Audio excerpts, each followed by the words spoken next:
अब पूछते हैं कि वह जो आश्रम आपने कहा उसमें सांप्रायिक आश्रम कैसा है या किन भेदों वाला है, तो उसे बतलाते सूत्र नंबर 5। इंद्रिय कषाया व्रत क्रिया पंच चतुः पंच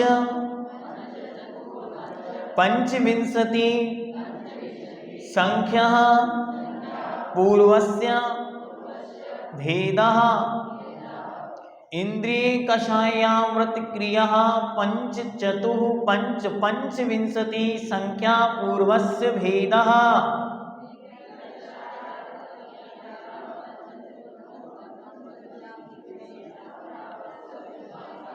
पूर्वस्य भेदः, पूर्वस्य मतलब पहले वाले सांप्रायिक आश्रव के इंद्रिय कषाय अव्रत और क्रिया, और इनकी भी संख्या दी है, क्रमशः लगाना। 5 इंद्रिय, 4 कषाय, 5 अव्रत, अव्रत मतलब है पाप, और 25 प्रकार की क्रिया। पंच मतलब 5, विंशति मतलब 20, दोनों को मिलाएंगे तो बन गया 25। ये पूर्वस्य भेदा पहले वाले सांप्रायिक आश्रव के भेद हैं। सांप्रायिक आश्रव के कितने भेद? 25। कौन कौन से? 5 इंद्रिय, 4 कषाय, 5 पाप और 25 प्रकार की क्रिया। अब देखते इंद्रिय किसे कहते हैं, वह कितनी होती हैं? 5 होती है। कौन कौन सी? जो अपने अपने विषय का ज्ञान कराती है वो अपनी अपनी इंद्रिय है। स्पर्श स्पर्शन, रसन रसना, सूंघना घ्राण, देखना चक्षु और सुनना कर्ण।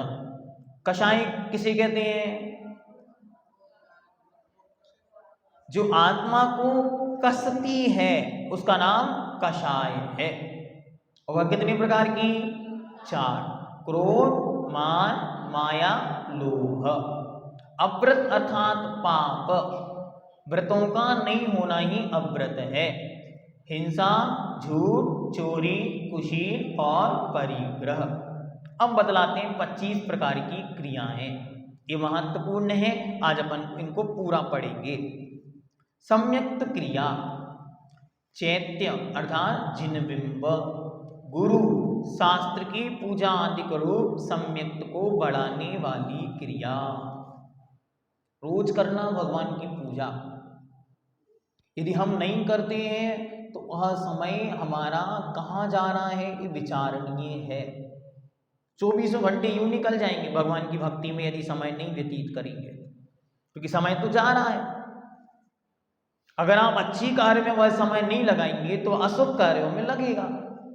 मिथ्यात्व क्रिया, मिथ्यात्व के उदय से जो कुदेव अन्य देव के स्तवन आदि रूप क्रिया होती है वह मिथ्यात्व क्रिया है। अन्य कुगुरु आदि की आराधना रूप जो क्रिया है।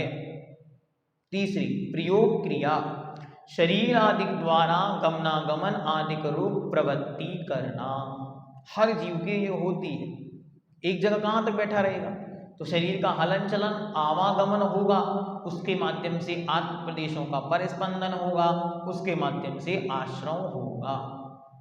इसलिए 24 मिनट की सामायिक करेगा तो एक स्थान पर स्थिर बैठेगा, स्वाध्याय आदि करेगा तो कम से कम उतनी देर के लिए स्थिर बैठेगा।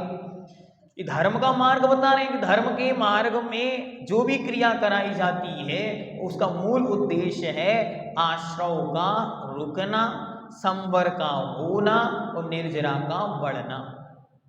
प्रयोजन ही ये है, बाकी हमारा कोई उद्देश्य नहीं है। आप यहां बैठकर भी यदि आश्रव करें और कोई बाहर बैठकर भी निर्जरा करे तो बाहर बैठने वाला अच्छा है।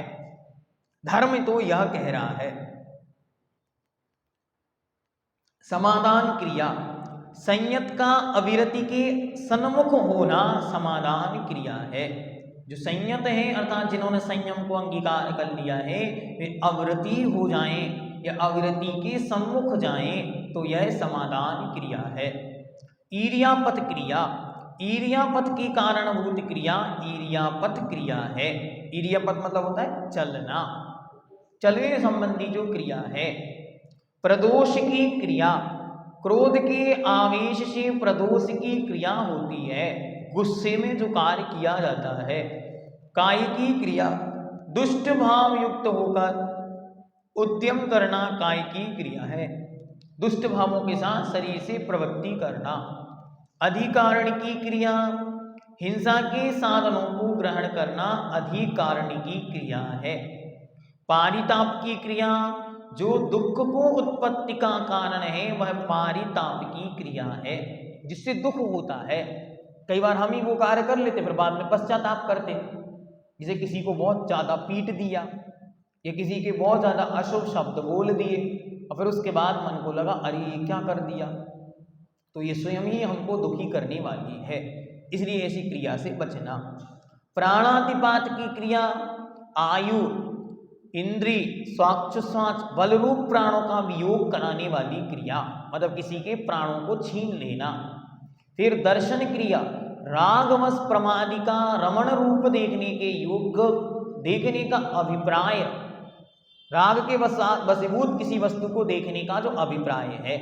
स्पर्शन क्रिया, प्रमादवश स्पर्श करने लायक सचेतन पदार्थ का अनुबंधन स्पर्शन करना स्पर्श की क्रिया है। फिर प्रत्यय की क्रिया, नए अधिकरणों को उत्पन्न करना, जैसे नई नई वस्तुएं खरीदना, नई नई वस्तुएं जोड़ना या नई नई चीजें बनाना, नए नए आश्रयों के साधन जुटाना। समानुपात, समन्तानुपात की क्रिया, स्त्री पुरुष और पशुओं के आने जाने उठने और बैठने के स्थान में भीतरी मल का त्याग करना समन्तानुपात की क्रिया है, इसे बहुत ध्यान से करना।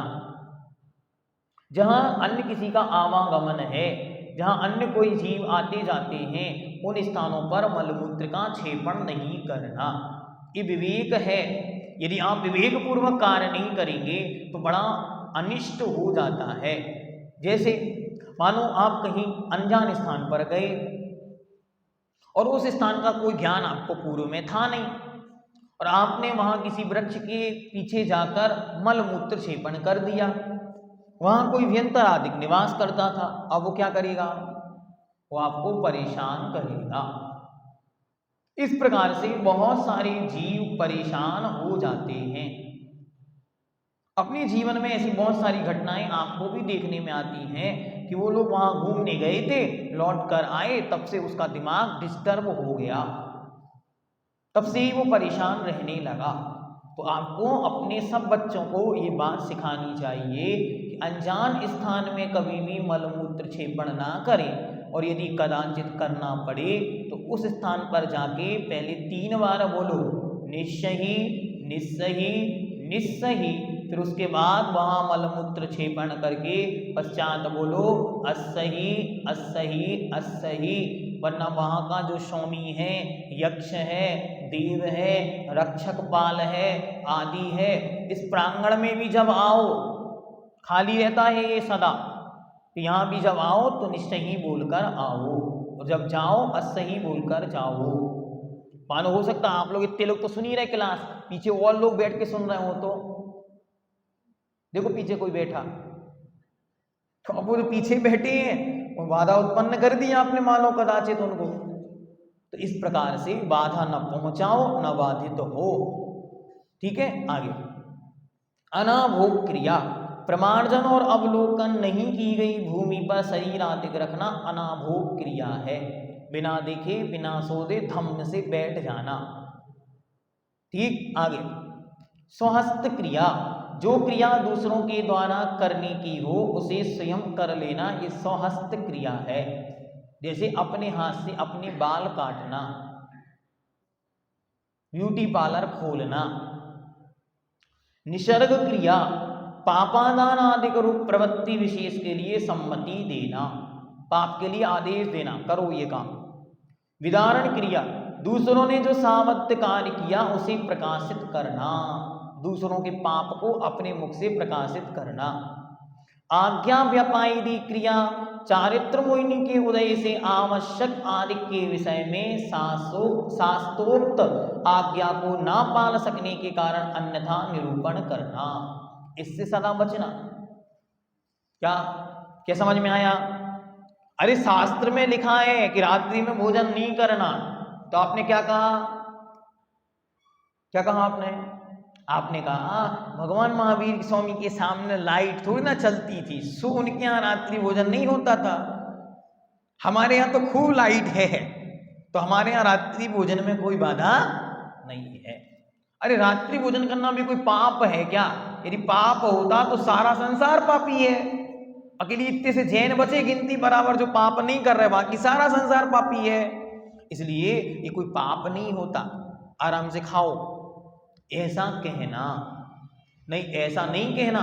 ये कहो मैं पापी हूं इसीलिए दुकान से, कॉलेज से, स्कूल से 7 बजे छूट पाता हूं, इसलिए रात्रि में भोजन करता हूं।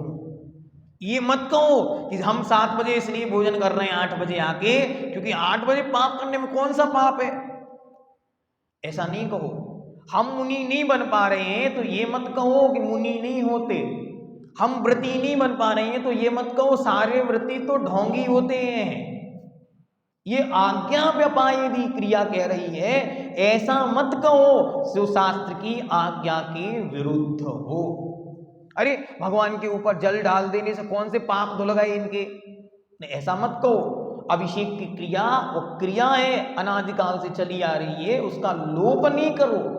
हमसे नहीं बनती, हमें बहुत ठंड लगती है, हमको शर्म लगती है धोती दुपट्टा पहनने में, तो हम नहीं पहनते। इससे ये मार्ग थोड़ी ना बनाओ। क्या मार्ग बना दिया कि हमको अभिषेक पूजन करने से कौन सा धर्म लाभ होगा, ऐसा नहीं कहना। तो भगवान के द्वारा कहे गए मार्ग का शास्त्रोक्त आज्ञा को पाल ना सकने के कारण अन्यथा निरूपण नहीं करना। अनाकांक्ष क्रिया, धूर्तता और आलस्य के कारण शास्त्रों में उपदेशी गई विधि का ना करना अनादर अनाकांक्ष क्रिया है। आज्ञा पूरी नहीं पाल पा रहे हैं तो अनादर करना, अनादर भी नहीं करना, और प्रमादवश आलस्यवश उस क्रिया में दोष भी नहीं लगाना। प्रारंभ क्रिया, छेदना, भेदना और रचना आदि क्रिया में स्वयं तत्पर रहना और दूसरों को करने पर हर्षित होना ये प्रारंभ की क्रिया है। मिट्टी खोदना, वृक्ष तोड़ना, पानी फैलाना, व्यर्थ में पंखा चलाना, पंखा चला के अच्छी तरह बैठ गए शास्त्र स्वाध्याय में, फिर उठ के चले गए, पता ही नहीं कि पंखा चालू है कि बंद है, और रात भर चलता रहा। तो इस प्रकार नहीं करना। परिग्रह की क्रिया, परिग्रह का नाश ना हो इसलिए जो क्रिया की जाती है वो परिग्रह की क्रिया है, परिग्रह को संरक्षित करने के लिए की जाने वाली क्रिया। माया क्रिया, ज्ञान दर्शन आदि के विषय में छल करना माया क्रिया है। मिथ्या दर्शन क्रिया, मिथ्या दर्शन के साधनों से युक्त पुरुष की प्रशंसा आदि के द्वारा दृढ़ करना कि तू ठीक करता है, हाँ बहुत अच्छा, आपने बहुत अच्छा किया, ऐसा उसकी प्रशंसा करना। और अप्रत्याख्यान क्रिया, संयम का घात करने वाले कर्म के उदय से त्याग रूप परिणाम का नहीं होना अप्रत्याख्यान क्रिया है। इस प्रकार यह 25 प्रकार की क्रिया बतलाई। ये सब कुछ सांप्रदायिक आश्रमों के भेद हुए। अब आगे आचार्य बतलाएंगे कि कैसे कैसे कर्म बंधते हैं और कैसे कैसे उनका फल भोगने में आता है।